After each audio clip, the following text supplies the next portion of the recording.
Okay. So, good afternoon and welcome to today's presentation. The topic for our consideration today will be reflective teaching, goal of teacher mentoring.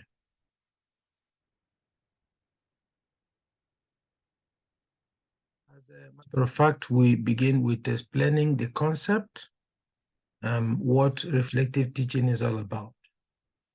When we talk of reflective teaching, we are talking of the practice of the teacher thinking about his practice, the view of improving his practice in the future.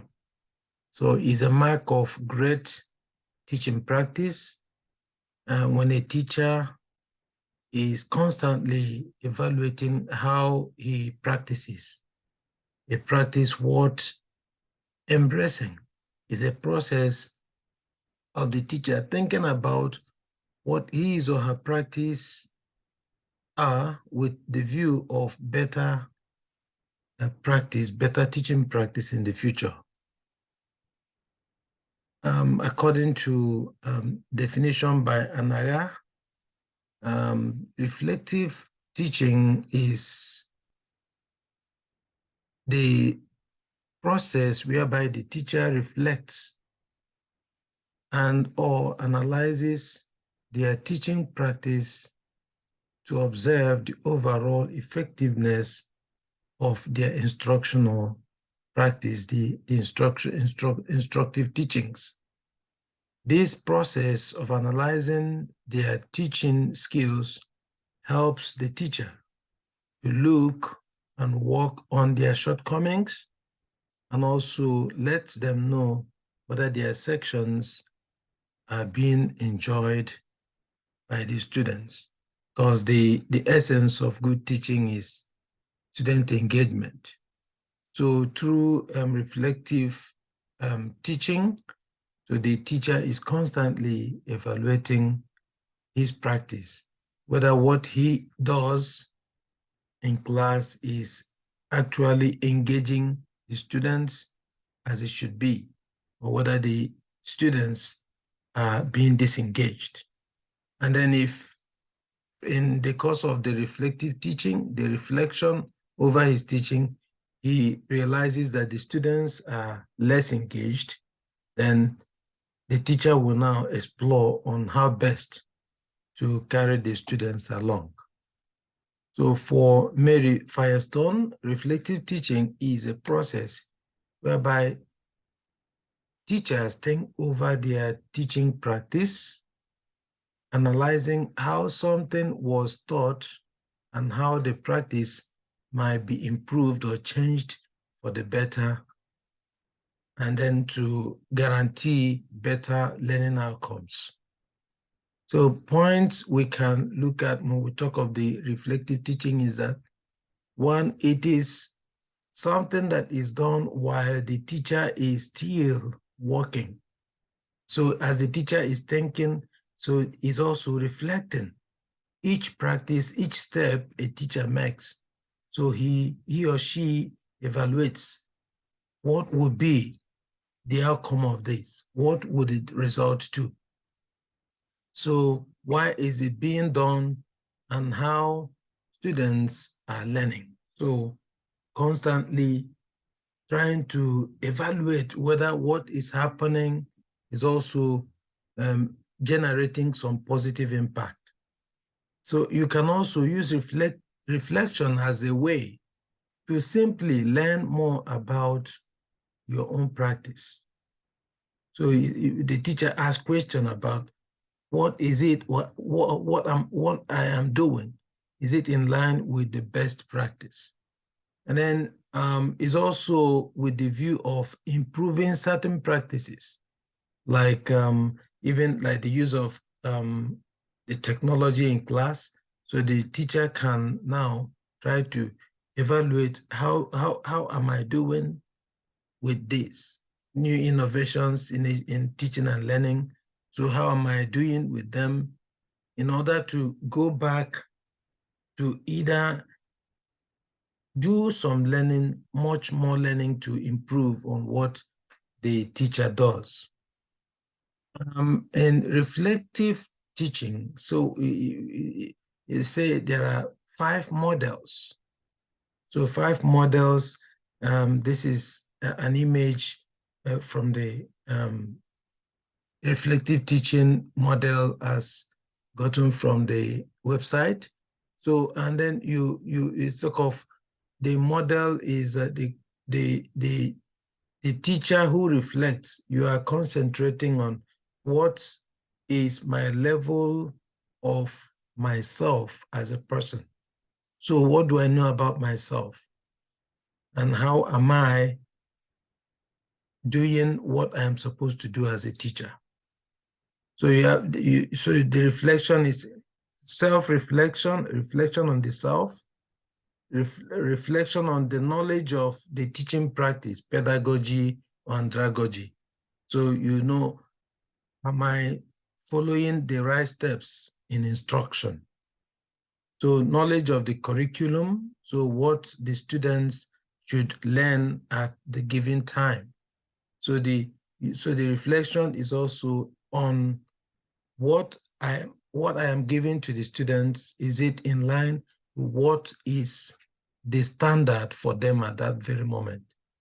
So and then there's also need for knowledge of the students.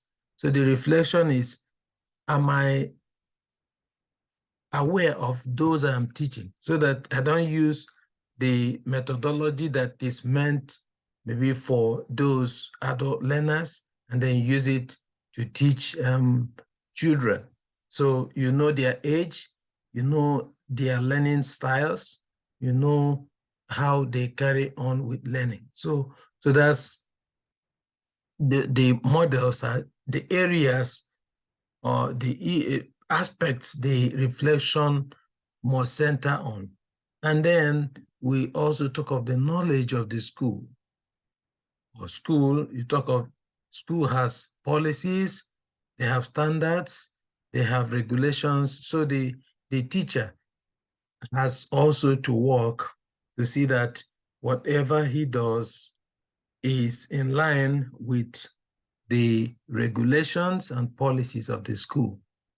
So reflective teaching is centered on the words of a philosopher and an educationist, John Dewey. So John Dewey was talking of the need to make good use of our experiences in order to improve in practice. So, and then he said, we do not learn from experiences, we learn from reflecting on experiences. Because a lot of times, you know, we hear experience is the best teacher. So, but here, the emphasis is that experience does not teach. It is the reflection we made on what we experience that lead to learning and also improvement in practice. So reflective teaching now is the teacher taking the time to reflect on what he or she does, how students are involved in the learning, how much engaged they are in what happens in the classroom. And then the teacher also reflects with the view of how things had happened. They the best way they should have been. So if it has been happening the best way possible, then they continue to work on improving it. Then if it is not the way it should be, so the person can now be made to take steps, maybe to learn, go for more professional development in order to teach better in the future. So the reflective teaching really is with the goal of the teacher improving in order to teach better in the future. So the reflective teachers They reflect regularly and dedicate time to evaluate their teaching practice. They consider the scope of the pedagogy, the scope, what is the scope of pedagogy, what those I'm teaching, what are they supposed to learn, and what am I supposed to teach, the content. So from the structure of the course to the classroom community. So who are my students?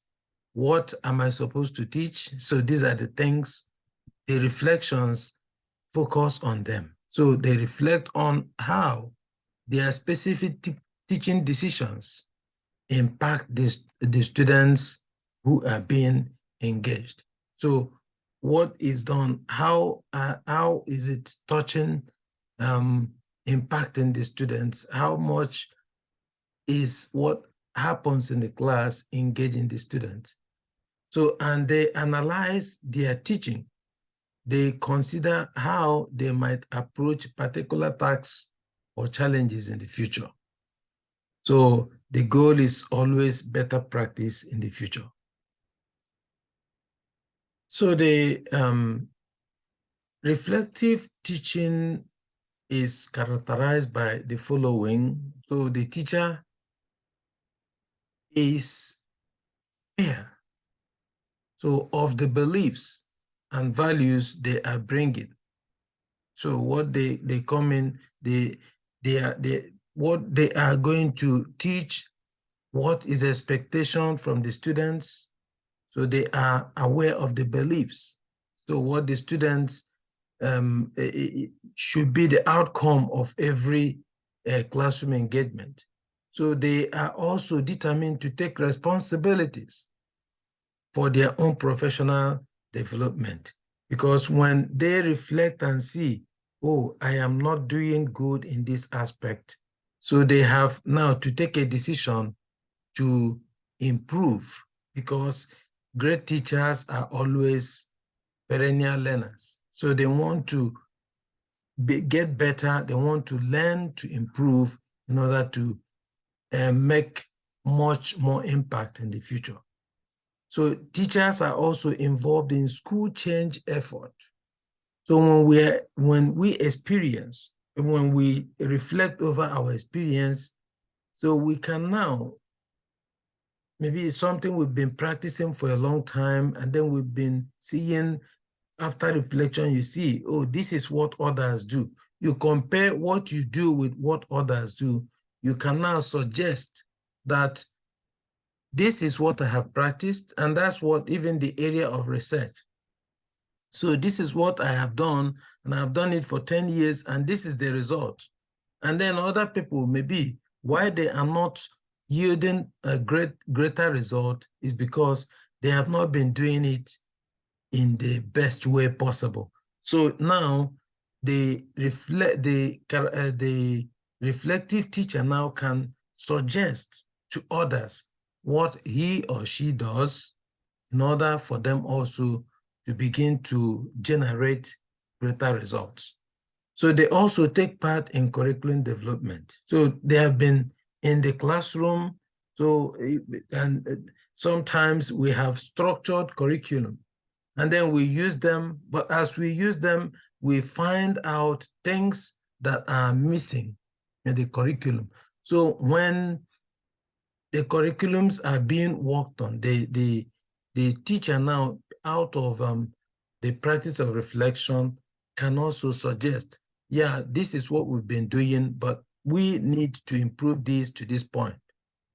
Maybe like the technology, someone has been doing teaching without it, or and then this one has tried it and then reflected, made comparison when he or she had used it, and then when he started using it and the results she has been getting. So you can now suggest, even in creation, in curriculum development, that this has to be made a universal norm. So this has to be made such that everyone now can get involved in using it.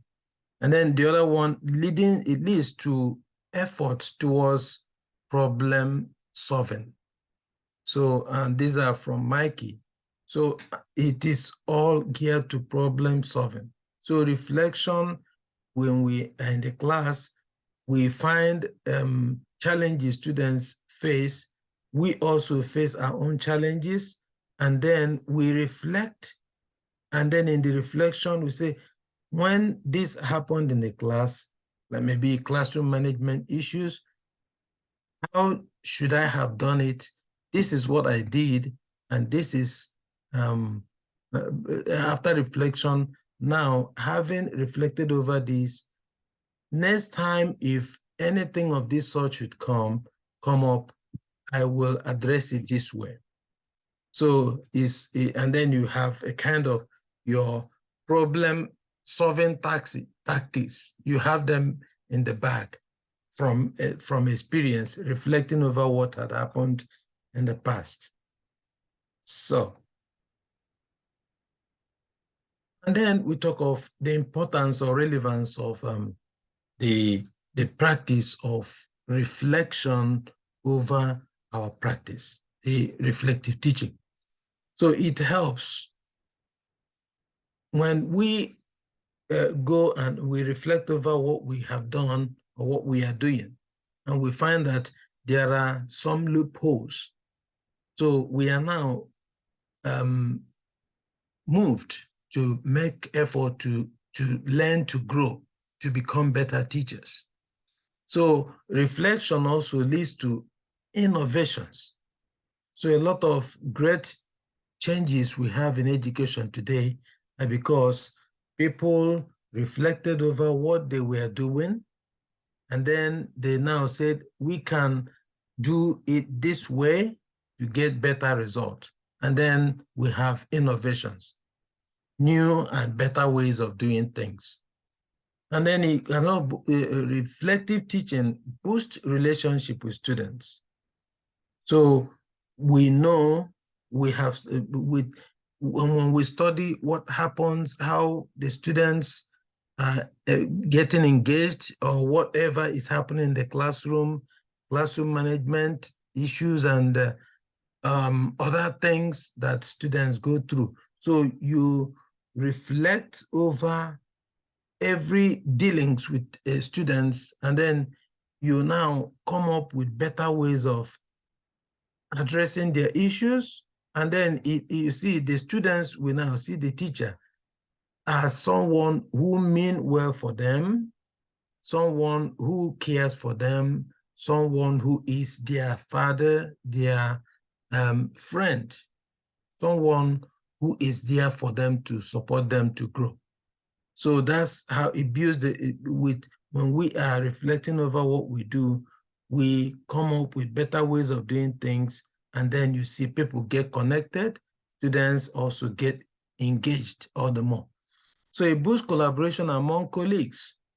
So collaboration, when you think over what you do, and then you share with others what they do, so you can learn. You learn from them. And then sometimes also there are challenges you have because you try to brainstorm over how we do things and how we can do things. So in the end, so whenever I have challenge, I can fall back on you, or you can also ask from me or from other teachers what areas they need, that we think we need some help. So, and then it supports also the idea of teacher mentoring. So teacher mentoring, because the mentors, we believe they have gotten a lot of experiences. Just like in our place, we say, someone who is, who has been cooking for many years, so has more broken pots. So the mentors have gotten a lot of experiences. They have also learned, reflected over some of what they have done, what they did not do so good, and that they have gotten better from the years. So they can now share those experiences with others, the new ones, the new teachers who need support from mentors, from those who are veteran teachers, who have been in the teaching profession for a longer time. So a very good mentor is always a good reflective teacher. So you reflect what you've been doing, reflect what others have done, and then you can also use that to help those who are coming in order to help them begin well and proceed as great teachers. And then it enhances also lively sections during instructions. When we reflect and then come up with better ways of doing things, then during instructional times, you see the students are engaged and they want to learn more. They want to come to our class. They enjoy our sections. And then I mentioned here, when we talk of reflection, a lot of times you see teachers talk of those who taught them, who also motivated them and influenced them in becoming who they are today. So I have this quotation, it says, if none of the teachers who taught you inspired you, then you cannot be a great teacher. And this is because we always aspire to replicate our teachers in our school days. So I listed some of the teachers who I encountered in the school: Father Judo Walaka, Mr. Eke, Bishop Mwedo of blessed memory, Dr. Fitzpatrick, it was my supervisor when I did my master's, and then Dr. Panteleon Nirebu of blessed memory. He's also a very great teacher. You would always want to come to his class. And then if I tell stories of this individually, so you see how they were great teachers. And when I talk of reflection, I also reflect on what they did. Mwedo, for instance, would spend time with each student individually to make you feel that he is just there for you. So, and then the question I have for students, I say, who were yours? So, because you are here to be a teacher, and then there is always a teacher who impacted you, and what can you share as your experience from having gone through this teacher that you would also want to take along in order to implement when you are serving others. So there are ways we can get students involved, and this is for student teachers during reflective, in reflective practice. So in reflective practice, so we also need to hear from the students. So you give them opportunities to speak up in the classroom without hesitating, and then respond to what they are learning in class. In our diocese here, the bishop, at some point, he would give people questionnaires to talk about what you feel working in the diocese. And this is questionnaires, you don't have to write your name. You don't write, he wouldn't know who is writing. So, but he just gives you a survey, because he wants to use that to know what is it that I am doing that I need to improve upon. So, and that's the teacher can also, so in reflective teaching, so we get the students involved, hear from them, so they can also help us to try to improve in what we do. Then invite them to share about their own teachers. So those that taught them in the past, too, that they cherish, and they can also share about those who were not, they did not love their teaching and why they did not like their teaching. Because if they're able to share the stories about those who taught them well, they will be able to replicate the practices of those who did well.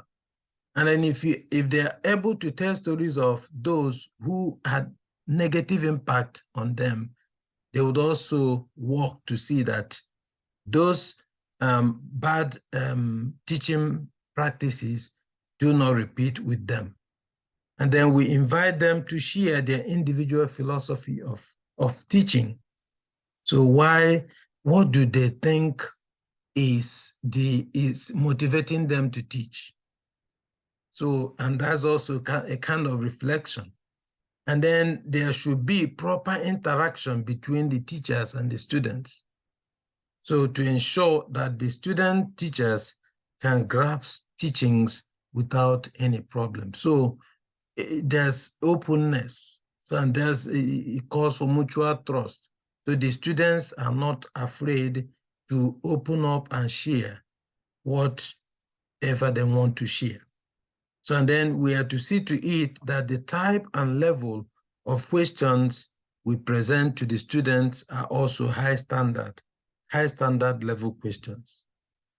So that's on reflective teaching, that the teacher must reflect before teaching, while teaching, and also after teaching, in order to continue to improve for better outcome in the students. So think before you act.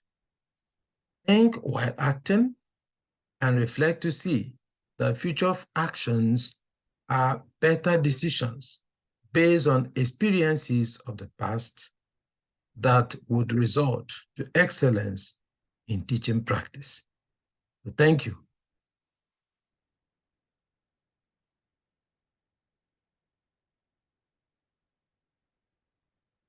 So how do you see it? That's great. Okay. It's okay. It's okay. It's okay.